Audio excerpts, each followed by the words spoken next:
Hi, welcome to another episode of Avail's Whiteboard series. Today we have Bobbin from Polygon Miden with us. So thanks, Bobbin, for coming. And thank you for having me. Can you please talk a little bit about Polygon Miden, about what your role is and what are you building?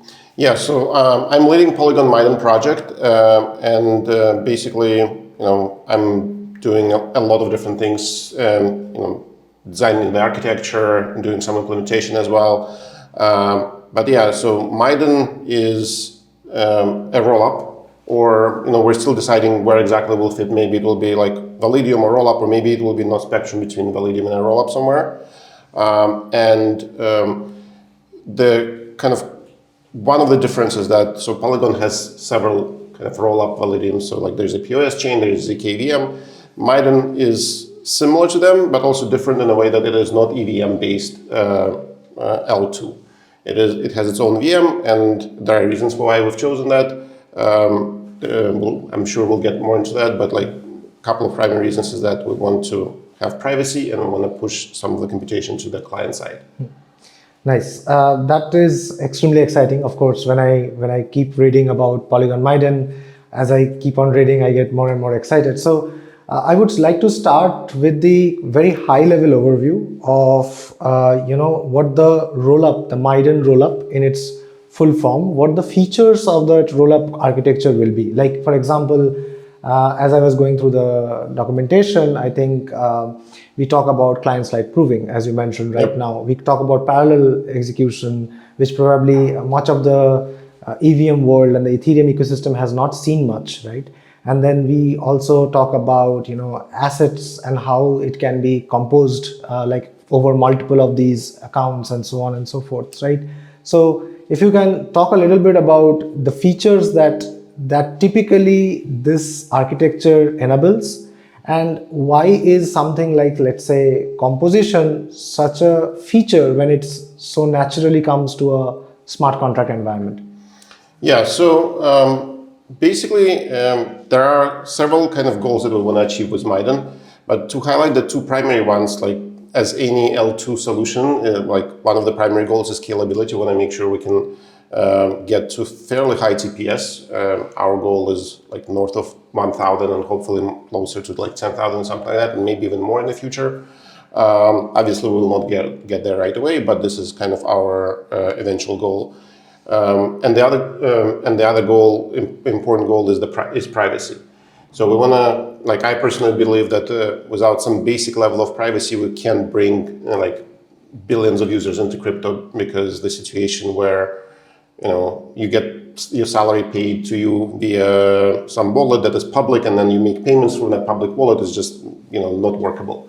So and obviously privacy is a sensitive subject. There is regulatory concerns and things like that, but I think we can figure it out, and we need to provide some basic level of privacy. So with these two kind of broad goals in mind, like we thought about like what are the important things to have in our rollup. So one of the things, and this is specifically scalability related, is that assuming we have like thousands of transactions happening, it's very difficult to execute them sequentially. So they need to be executed, ideally a big chunk of the transactions needs to be executed in parallel.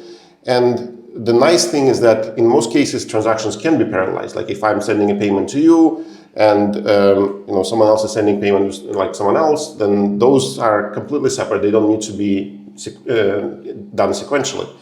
And also, so this is parallel transaction execution, but also can we push the execution actually out of the network to the client side so that the client themselves are responsible for executing transactions? And that allows for better scalability. So kind of computation execution is one part of this, and we can get deeper into kind of the details of how we want to achieve it, or how architecture of Miden achieves it. The other aspect is data. There is very real limitation, like how much data you want to, every transaction generates data, right? And if you want to be a true rollup, you need to push the data to Ethereum. If you're fine with being Validium, you can go with a different DA layer like Avail. But there is still a lot of data that is being generated. If you think about just, let's say 20,000 transactions per second, they generate like probably like even in the best case, like several megabits of data per second. Here as well, we think you can push some of the data at least to the client. Like if a client can store their state, in some cases they may still want to use some other solution. In some cases they may just store it in whichever way their security model is. They have this flexibility where they don't need to push all the data to L1. That's like the main bottleneck. And then you can pick and choose how you want to distribute data between different, or different data availability network, or maybe some other solutions, I don't know. I think, and again, this is pushing some of the stuff back to the client, right? So like you distrust the network and allow for better scalability, but it also leads to better privacy. If I'm the one keeping data, if I don't have to share my data with the rest of the network, I don't share what is in my account. It does require changes to how we represent assets and things like that, and we'll get into this. But if you are able to do that, then yeah, it's much better from scalability and both privacy standpoints. That's great. Let's use the whiteboard because this is a whiteboard session, and Yes. I also want to kind of talk a little bit about like my understanding of how a typical transaction today looks like. Yep. And then you can talk a little bit about why this doesn't scale, because the fact that you are saying that the movement of or the processing of transactions cannot happen sequentially for a large amount, maybe it doesn't really make sense to someone who is not aware of the internal fundamentals of how a transaction is actually processed in today, right? So as per my understanding, this is Alice and this is Bob, and let's say that this is a Ethereum validator, not going into proposer builder separation and such.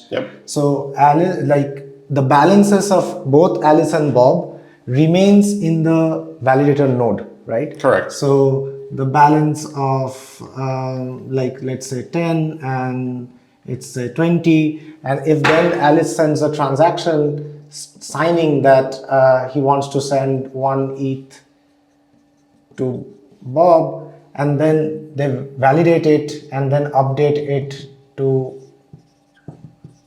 balance, and then Bob does not do anything. They just check through the RPC or running a light client that their balance has been updated, right? Yes. Now, under this model, you're talking about sequential right now, because all of these transactions are actually batched one after the other. So there is a complete ordering on the set of transactions that a validator receives. They execute them one after the other, even if there is no dependency in their processing, but still the current model of execution is all sequential. Of course, there has been made a few improvements there, and some work is being done, but the model is such that that all of this is sequential, because it can happen that there is another transaction that happens here which says again send 1 ETH to Charlie, and then they need to be processed one after the other. Correct. Am I correct? Yes, and I think like the analogy that I sometimes use is like if we think about real world is that if I want to send money to you, what I actually do is like I basically take your wallet, take money out of my wallet, and I take your wallet, put money in it, and give the wallet back to you. Right. And I kind of like for the time duration when the money moves into the wallet, I kind of like hold your wallet in my hands. Yeah. The other thing I want to point out is that this works like this is how it worked with native assets. The situation was like non-native assets is even worse, because like if you have like ERC20 or something like that, you have one global hash map where you lock not just the lock Alice and Bob's wallets, you lock everyone's wallet while you're moving the ERC20 token. Like if I'm sending ERC20 tokens to you, then nobody else can at the same time send the same token to someone else. It all has to be sequentialized, not only just across us, but anybody who's using the same ERC20 token. Right. Yeah, and just to kind of give the listener, like the ERC20 is a smart contract, and hence all the asset mapping is there on that same contract. So it has a shared data structure, which needs to be updated one after the other. Now, so I understand this, but can we talk a little bit about the Miden structure, so that how come we are able to, like, what are the trade-offs that we are making so as suddenly and magically we are able to do parallel execution? Yeah, so let me first explain how it would work in Miden, and then we can talk about the trade-offs. So in Miden, this transaction would be a two-step process. So what we would call, so you would have still Alice and Bob, and then what would happen is that Alice would create a node. So like, let's say this is Alice. So Alice would create a node that contains, in this case, 1 ETH. And this would be, first transaction. And then as second step, would be Bob. This node would be consumed by Bob. Would be, second transaction. So now we have separated. So like in one step, I'm updating. So like this would be minus 1 to the balance of Alice's account, and this would be plus 1 to Bob's account. And this happens separately, and this is only possible, like, so with ETH you can still do it, but this should be possible with every asset, not just ETH, but all other assets, and I'll get into how we achieve that. But basically, you want to make it so that, going back to real world analogy, is that instead of like taking your wallet and putting money into it, I take my money, put it in, let's say, in a lockbox. Escrow. Yeah. And then you open the lockbox in a separate transaction and get it out. And, why this is parallelizable is because, let's say, you have, in the same time, I can create another node that goes to Charlie. And if I want to send like another 1 ETH, and this is to Charlie. I can create this two in parallel because this is just one update and I will just need to change my account. I can actually do it in a single transaction, create one node that goes to Alice, create a node that goes to Charlie, and then separate at a later time, Charlie can consume his node and Alice can consume her node, or Bob can consume his node. So this enables kind of like breaking the transaction process into two steps of like sending something out and receiving something allows for this parallelization. No, that is great, but there are two main things that I didn't understand, right? Yep. Or I think there will be a question from someone listening to this.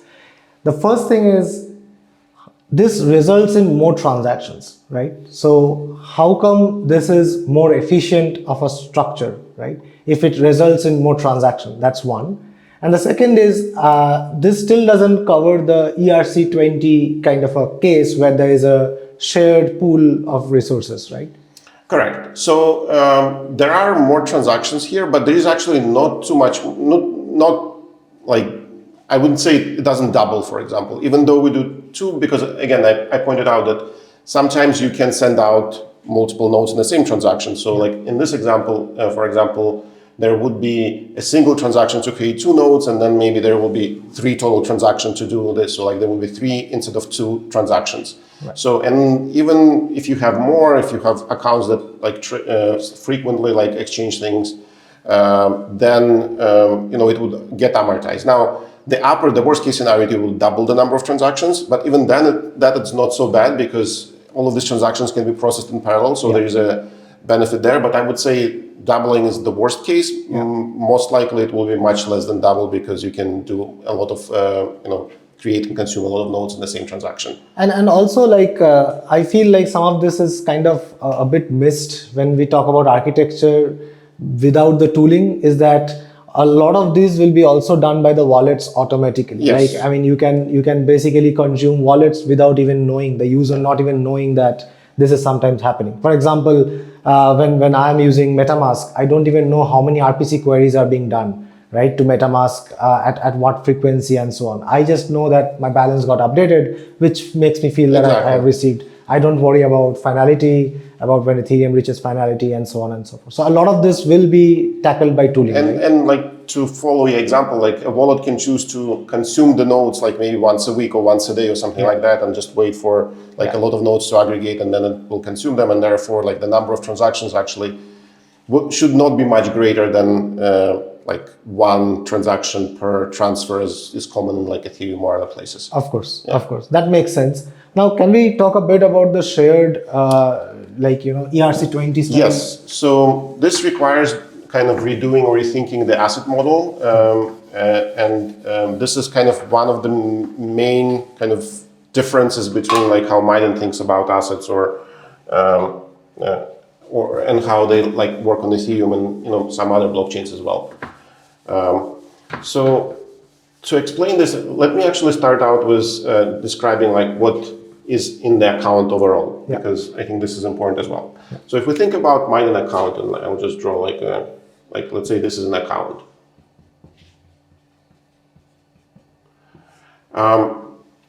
We have kind of account identifiers. They're similar to addresses, but not quite. We call them account IDs. So there is an ID. There is account code.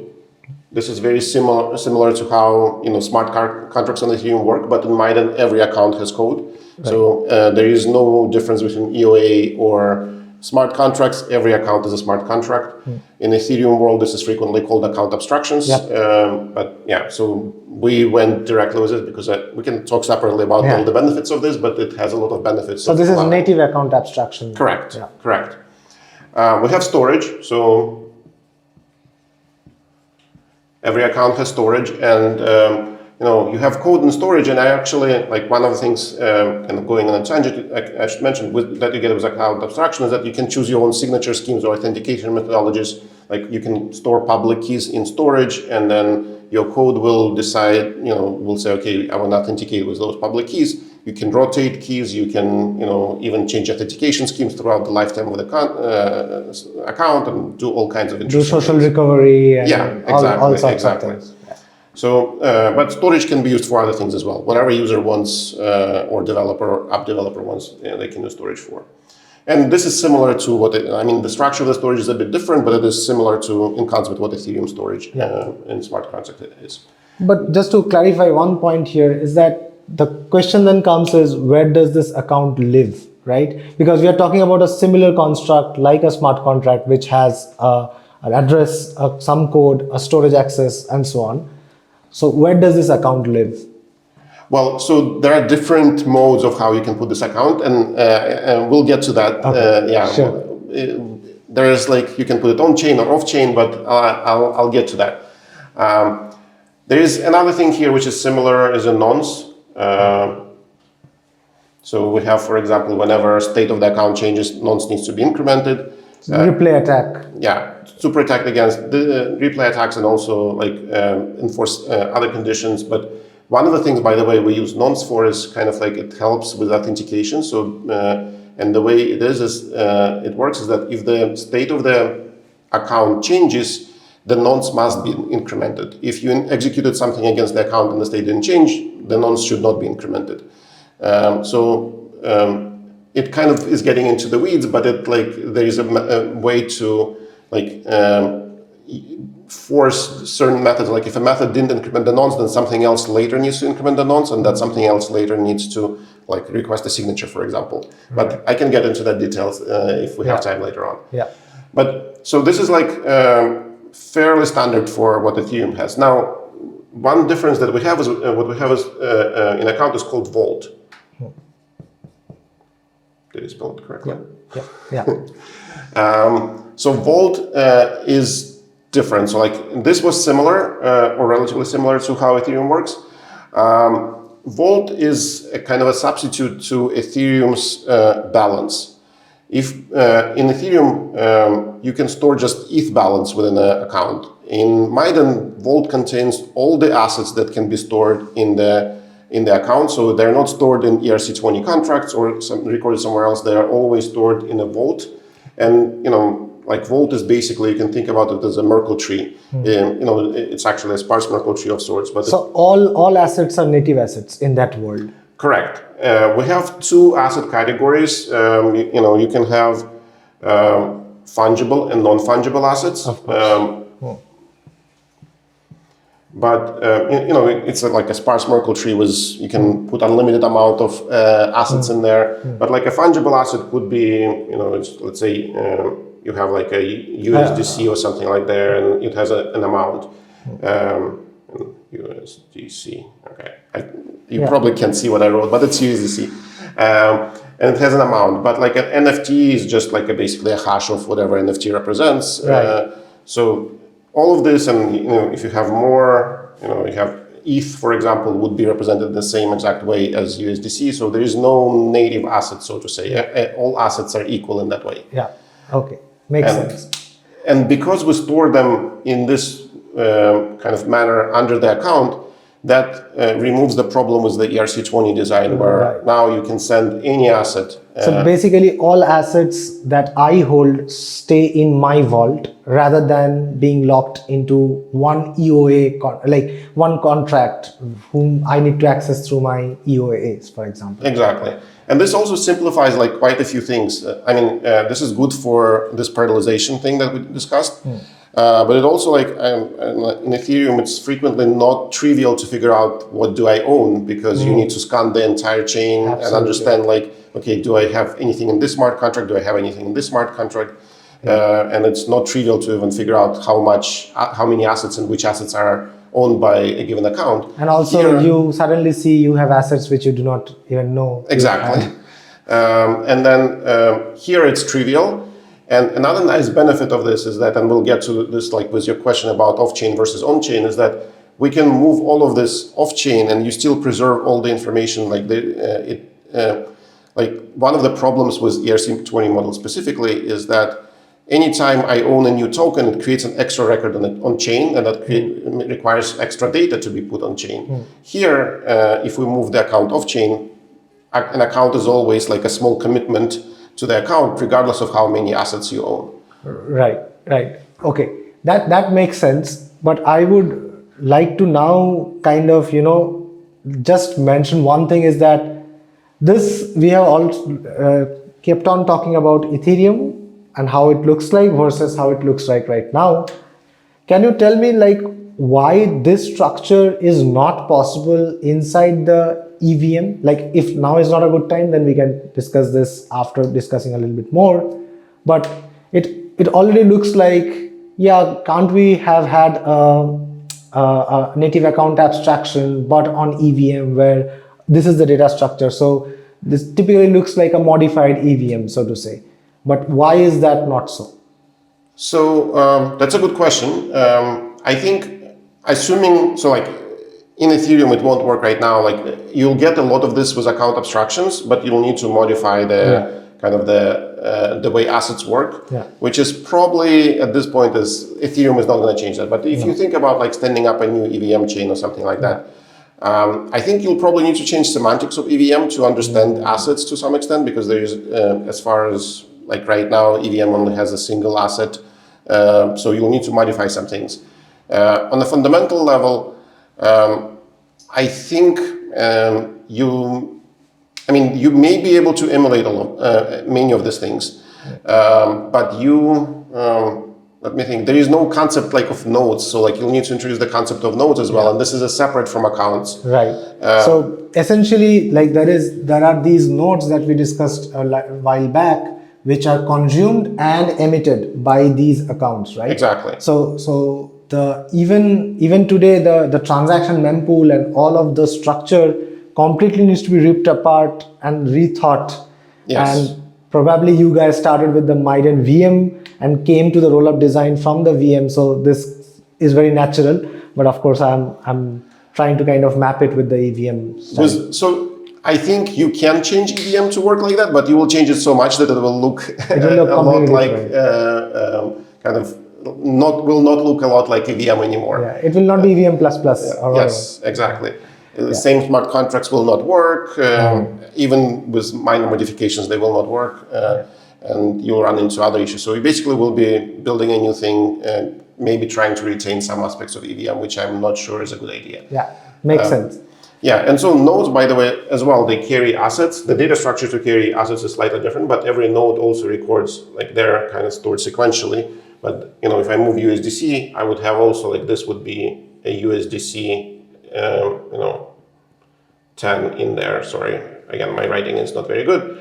But then this would be another asset, this could be another asset. The node can carry many assets in it. So in a single node, I can move, right now we have a limitation, I believe, up to 256 assets. So like that's quite big. 256 different tokens with different amounts or NFTs or whatever. So just to kind of to make myself understand this a bit more, like in your previous analogy, the transaction 1, before that happens, this becomes 9. And suppose I also have an NFT. What happens to this NFT? Well, so this will become 0 here. So this NFT, will become a null here? Yeah, null. Okay. And then this will emit a note containing, let's say, USDC 1 and some NFT 1. Correct.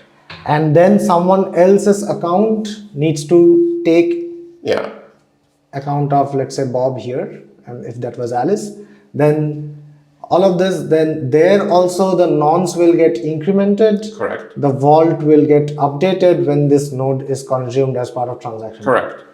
And we should mention, so a node contains more than just assets. So a node contains a few things, or consists of a few things. One of the most important things besides assets is the script. So there is a script that gets defined for the node, and the script basically specifies how the node can be consumed. At the time of creation, you kind of assign the script, and then whoever needs to consume it will execute the script against their account. And the script can call methods that are exposed publicly by the account. Okay. So, like, for example, if this, let's say this account as part of the code, both of them have something called, like, let's say, receive assets. Or asset. Function, and then the script will say, okay, I'm just going to call receive asset on the account and move all my assets into the account. It will work. And then, you could have send asset and many other methods that get exposed for whatever your account may need.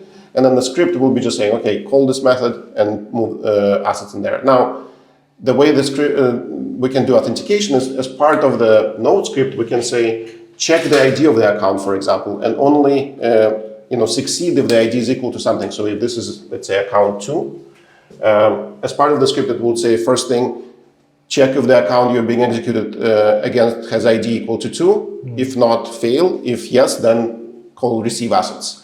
Okay, so basically then I can have nodes which I emit that anyone can consume, but I can also have nodes which I emit that only a specific person can consume. You have full flexibility there, and you can define the way. So, like, if the owner of the account knows the public key, then they can produce a signature for this node, and then they can consume the node into that account. So that is a way, for example, to break linkability, because if you do specify, for example, ID in the node, then obviously it is known which account is the recipient. But if, let's say, it's a public key, then you actually hide who a recipient could be. Right. No, that's a pretty powerful thing. I think we will also need to go a bit about like the role of the validator or the sequencer or in the rollup design. That's what is the part which is centralized, and what are the parts, I shouldn't say centralized, which someone with the entire view of the system needs to execute versus which ones are locally doable.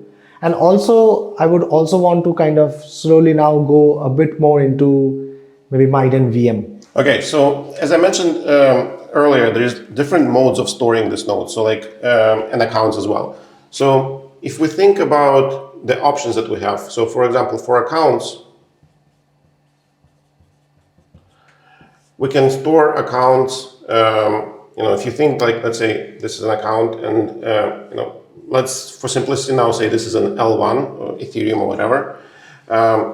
One way to store an account, and let's say this is Alice, is to put full data. All right, I should say full state. Full state on chain. Full state means you put like all the storage, all the code, all the, whatever else you need to represent the account, everything goes on chain. This is no different from the current approach to how accounts stored on Ethereum or almost any other blockchain, I would say. The only difference being that although you are storing full state, the L1 doesn't execute anything. It's all happening on the L2. Correct. Yeah. Correct. Yeah. The other option is, and let's say this, Charlie will do it, is to store only the commitment. If I spelled it correctly. That's it. Only commitment on chain, and commitment usually means like you store 32 bytes that is a hash of the entire account state. So like you can think about all of these things being hashed together like in a Merkle tree like structure or in sequential. We actually just hash them sequentially.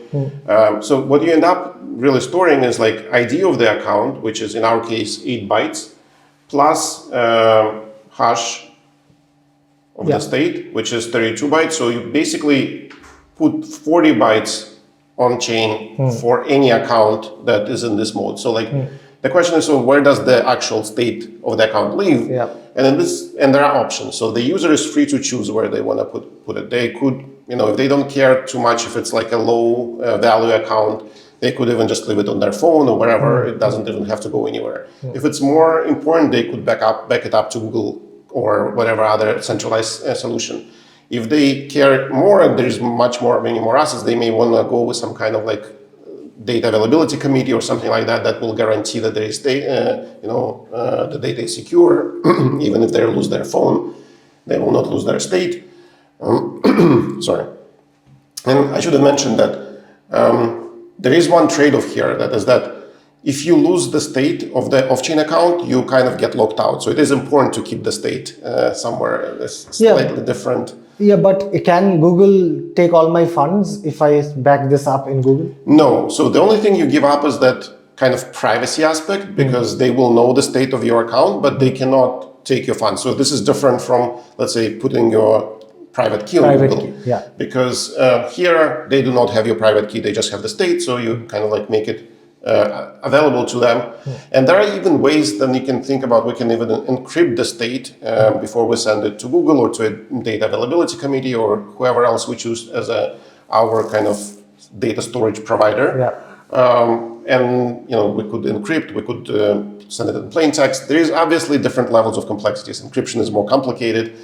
Sending in plain text is easier. Storing it on your phone is the easiest one, but also is the easiest to lose. Yeah. So but everybody can choose, and hopefully it's not the choice that the users will need to make. Hopefully it's a choice that the wallet will kind of like assist them in making. Yeah.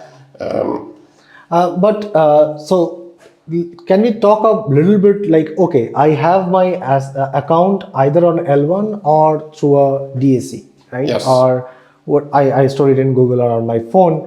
The process doesn't really change, right? Because the only thing that we are talking is that I have access to my account, so I can consume any nodes and I can create my nodes. So for you, the process doesn't change. There is one difference though, is that if your state is public, if the state of the account is public, then you can imagine that somebody on the network can also execute transactions against your account, assuming you kind of like structure the account in this way.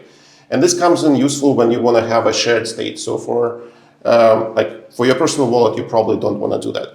But for things like DEX or some other kind of like application where a shared state is important, you probably want to put at least part of the state or maybe the entire state on chain, so that and we can kind of like get into this separately, but you want the network to execute transactions for you, so that multiple nodes can be applied to the shared state at the same time. Yeah. So basically, if there's a liquidity pool, so to say, and again, I think there are better things to construct here in the DEX world. But if you have to talk about typical AMM and such, then we can do similar transactions through the nodes if my state is completely public, right? Exactly. The other thing I wanted to mention, so this is accounts, and let's say there are nodes as well, right? And with nodes, we have kind of similar situation, but there are a few more options here. I would say 3 options. One is the same as you put all data on L1, let's say. The other option is you put just the hash.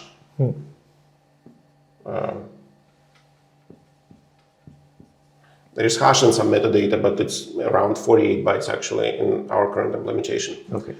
The third option, and this is important because this is different from accounts, is that you want to put encrypted data. So it's still you put full data, but you also need to encrypt it. And this is important for node discovery because you want to, if I create a node, somebody needs to figure out that the node is addressed to them. They need to understand what's in the node. So like, you cannot just encrypt the entire node because then no one will know when to consume and how to consume, right? Well, you can encrypt, so the node can be encrypted. So like this is encrypted, right? So what you cannot do is you can't just put hash, because given a hash, nobody can invert it. So you need a side channel of some sort to tell somebody, okay, I sent you a node that this is the hash, now go look it up. This will more like a lightning network kind of a thing where I have a pre-image, which is the secret which flows around. Yeah. But with encrypted nodes, you don't need to have a pre-image, you don't need to have a side channel. You can get the nodes from the blockchain and decrypt it, and you need to, there's a separate problem of how do you discover nodes and all of that. But assuming, and I can go into that if you would like, but assuming I found the nodes that I'm interested in, now I have the entire data that I need to decrypt them and understand what's in the nodes. So there are these three options. And now the interesting thing with Miden specifically is this actually doesn't need to be an L1. This could be a different DA layer. Nice. And the reason for this is that, or the reason why I think it may be attractive is that, first of all, L1s are expensive. Ethereum will probably not provide like a ton of bandwidth even like 5 years down the road. I believe like 1.3 megabits is the maximum that they will provide even post-dunk sharding. We want to minimize the amount of data that goes to L1, and like other rollups try to do like compressions and all of that stuff. But you still need to, like, if you imagine a lot of transactions happening, there is still like, I don't think it can scale beyond like 10,000 TPS or whatever, like the entire Ethereum. So you try to think what can you offload to from Ethereum, and there is a notion of this volition. I don't know if so volition is kind of like halfway between Validium and rollup, where you can have accounts either living on L1 or a different DA layer. This is a different take on volition. So like you still have all accounts living on L1, but whatever is in flight, so the nodes that are kind of have been created but haven't been consumed yet, live in a different DA layer. And this is actually the majority of data. Like if you think about, where does the actual kind of like settlement happen, that is here, right? Because the accounts hold the assets. Yeah, accounts hold the assets. In-flight assets that are in the nodes could be held here, but this is like, I haven't done the math, but this is probably like 90% or 95% of the data that will be kind of generated by the network. Right. So if you can offload 95% somewhere else, that's already a huge difference. This and it still inherits the security of the base settlement layer. Yeah, so basically whatever is in your account gets the security of the base layer, but this maybe gets slightly lower security, but you also probably don't care about it as much, because I usually don't move my entire funds from one account to another. I usually, if I send a payment, it's much smaller fraction of what I... And also, like, you can then do a lot of this stuff over here, where if I am sending $1 million here, then maybe my note is, I can directly send it to someone who wants to consume it, right? I wouldn't basically do it maybe through this, where it needs to be batched and then consumed. So all of that is also possible. Yeah, and you can minimize the there are many different approaches where you can do it in ways where still preserves most of the security and all that stuff. Yeah. This is an interesting trade-off that we have with Miden that I think most other rollups don't have, because they don't have the separation between nodes and accounts. I know this is very helpful. I just want to switch gear a bit and talk a little bit about the Miden VM, because I've seen the hard work that is being done on the VM side, and I think that it doesn't get as much attention as it gets as it should, because the rollup and the construction, which is really awesome, which takes a lot of this limelight. But can we talk a little bit about the VM and why is it so special, and why is it crucial towards building this kind of a rollup? Yeah, so Miden VM basically what kind of like is a foundational block of Miden rollup. And the reason kind of we went with Miden VM rather than picking some other VM, there's like several reasons. For one, it is optimized to be kind of ZK friendly. And this is important. If you want to do client-side proofs, you want them to be as fast as possible, even in environments that are relatively computationally constrained. So a good example would be a phone. I'm not going to say that we are like all the way there where you can generate the proofs on the phone in a very kind of fast manner yet, but it is getting there. So like, and difference between something like Miden and EVM is fairly huge because EVM needs to, it's much more complicated. It wasn't designed for ZK friendliness because ZK wasn't a thing at the time. And so one of the reasons for, like, if we talk about Miden VM, is I say ZK optimized.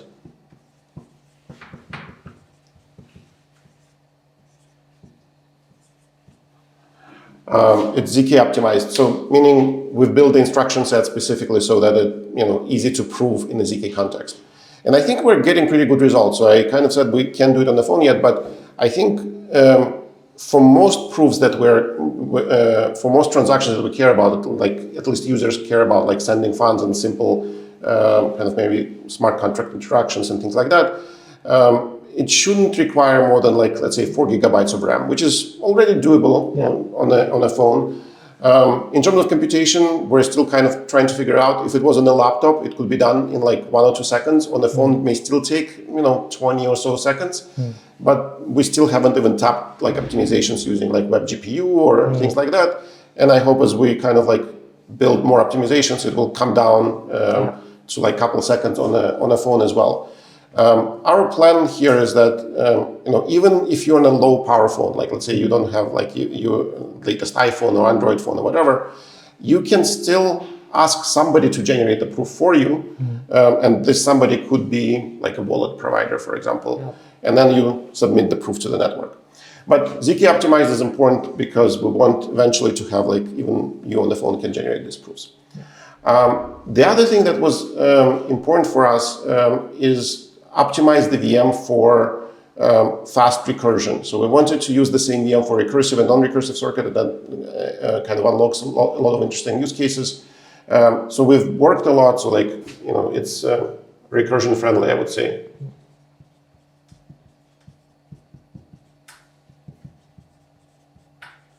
So we built special instructions into the VM, specifically for Stark proofs. That's what we're using for as a proving system for the VM. So like you can verify Merkle paths very efficiently. You can do like folding of Fry layers, which is the polynomial commitment scheme used for Starks very efficiently, and things like that, which allowed us to get recursion down to hopefully to be able to do within like 1 second as well. This is one of the another benefit. Another reason for this is also we use this unique way to represent programs, which is called Merkleized abstract syntax trees. And this is important because this is different from like many other architectures. Usually you use a von Neumann architecture or Harvard architecture. This is different because we structure a program as a Merkle tree where the nodes in the tree represent the control flow, and then the leaves in the tree are just sequential list of instructions. And what this allows to do is to compose programs very easily with each other, and then reveal parts of the program kind of selectively. This is important because, for example, when we execute a transaction in Miden rollup, we want to combine something that is publicly known, like that validates the logic of a transaction, with something that is specific and is secret to a specific account or a node, where the scripted may not be known to anybody, and we want to make sure we still execute it in a trusted manner. So having this mask allows us to support what I call untrusted execution, which is again not supported by, as far as I know, many other VMs, where you don't even know what exactly happened in the middle of the program, but can still get guarantees of some predicates that happened before or like after the program that got executed correctly. Right. No, this is extremely interesting because I think one of the things which people miss when they talk about a ZK VM is that some of the all the ZK VMs are also making trade-offs, right? Some ZK VMs are prioritizing developer experience by taking an existing programming language and being able to represent that inside the ZK VM, whereas something like Miden is being built from ground up in a completely separate instruction set, which is optimized for efficiency inside a ZK circuit, right? Yep. And then a ZK-friendly VM without being recursion friendly is again a problem, right? Because one of the main reasons why the ZK is looking to be a breakthrough solution is because of the power of recursion. Exactly. Without recursion, things become much more like operational in some sense, where things are again the same things but proven right in some sense. And also I think this is I think some of the things which are often overlooked in a design of a new VM or a new programming paradigm, where it takes a lot of these design structures to all fit in line to be able to make something special on a roll-up front. Yep. So I think these things make sense, but to a layman who is only waiting for this roll-up to arrive, I think privacy seemed to be a common theme that we talked from the beginning, but we didn't talk about it too much. Right? Yes. And as I understand, to any common user who is coming from outside crypto, the fact that things are all public is completely a turn off, right? So how does all the design that we talked till now, like the Miden VM along with the Miden rollup construction, how does it come together to provide privacy? And because of the regulatory concerns that we have with privacy, am I opting for something where I have to get the privacy although I have regulatory concerns, or is it something where I can pick and choose and stuff? Yep. Very good questions.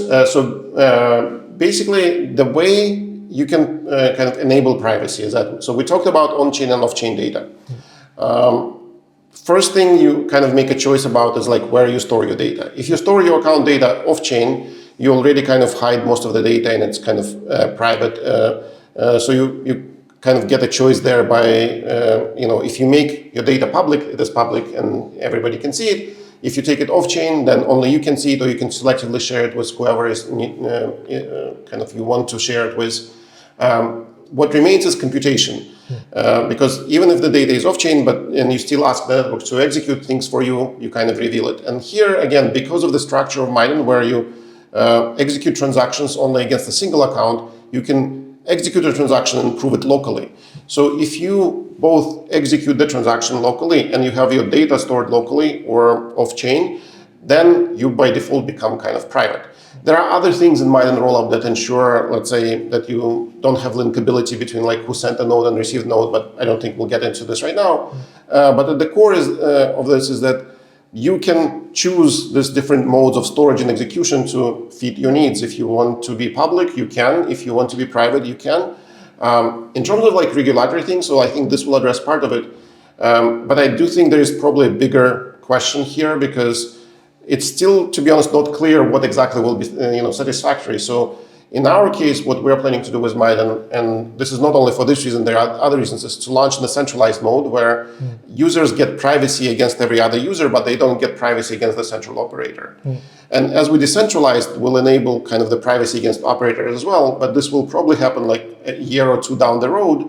And by that time, hopefully we'll have enough time to either get clarity or figure out solutions that are acceptable, or, I'm sure it will be easier, or at least we'll be able to figure out more things, in this time frame, both on the regulatory and like on the tech side about how we want to do the privacy. Yeah, and I think also like if I was designing this, I would have been very scared to put it in the beginning to all the users without a centralized mode to kind of start with first, because a lot of this needs to be stress tested and Exactly. and figured out, audited, all of those. And when I say audit, I just don't mean a security audit, but also tested over time before we can completely give it up to the clients. I think this is a very good point. It's frequently overlooked of if you think about L1s usually launch in a decentralized mode, and L2s are frequently launched in a centralized mode. And I think there are two reasons for this. One of the reasons is that with L2, you don't kind of get the same security sacrifice. You can, if you have forced transactions, even in centralized mode, you can enable kind of the same security level as L1. It's not that big of a sacrifice. The second one is, I think going decentralized with L2 is much more dangerous in the beginning, because especially with a private L2, because any catastrophic bug you will not be able to recover from. You can't fork, you can't do it, you basically are done. Exactly. So you need to put much more care in how you decentralize, especially private L2. So we're taking that approach, and it also is good, gives us time to figure out things from a regulatory standpoint and all of that stuff. I did want to mention one other thing. So you mentioned about developer experience. I did want to say, so Miden VM has its own instruction set and has its own assembly language, which obviously creates barriers for people to code in. But we are working on compilers. We actually have a compiler now that compiles from WebAssembly to Miden assembly. So anything that can be compiled to WebAssembly can be executed on Miden VM.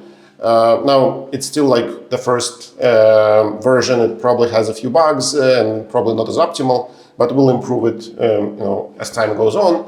And then our goal is not to have people write smart contracts in assembly language, but to have we're targeting Rust as the first language. So you can compile Rust to WebAssembly and then WebAssembly to Miden. Hopefully other languages will be supported in the future. We are developing right now this Rust SDK basically for this. Probably will take us a couple or a few months to get it ready.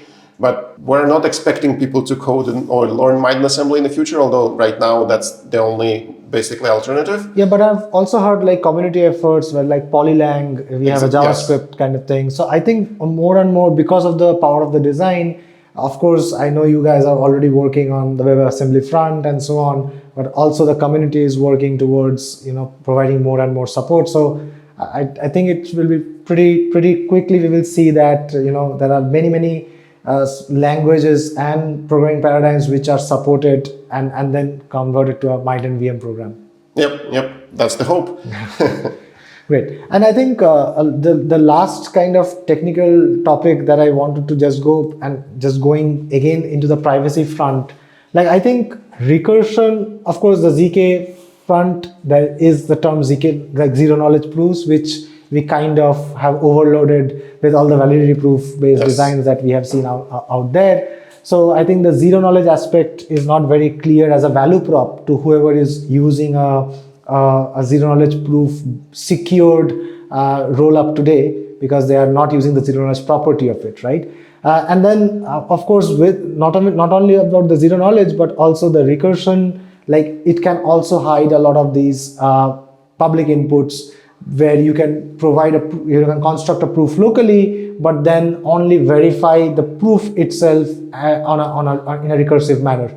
But also things like mask, which hide parts of your program, and you can have abstractions over it, which makes sure that you reveal only the bits which are relevant towards the computation and not have to reveal the entirety of the program. So exactly. And then also the account and the notes. When we go into the roll-up level, I think the account and the note and the clear logical separation on that front also makes sure that I can hold my own accounts and then have the notes transferred, which again the notes can be encrypted and so on, as we discussed. So I think all of them come together to provide kind of privacy, but at the same time I can also choose to reveal everything, right? Yes. So I think there is I'm probably doing I'm digressing from the topic, but there's been talk about the regulatory aspect, but do you think that will be a pure technical choice, or that the technology is there, whatever the regulatory aspect comes in, we have enough technology under our belt right now to be able to support that? Or do you think that will be a clear barrier towards adoption? I mean, it's difficult for me to say, to be honest. I don't know what the regulatory environment will be, and this is the part of the uncertainty. I think we have a lot of tools should satisfy a lot of different requests, but also it's hard to tell. Like there could be some unreasonable things, but I think most reasonable things we can figure out. Like because the end goals of regulators, and we have this analysis the same. We want to make sure nobody uses the network maliciously or in malicious manner, and that not just like you and I want to be private and we should be private, and I think this is like the common desire and accepted, or I think it should be accepted truth.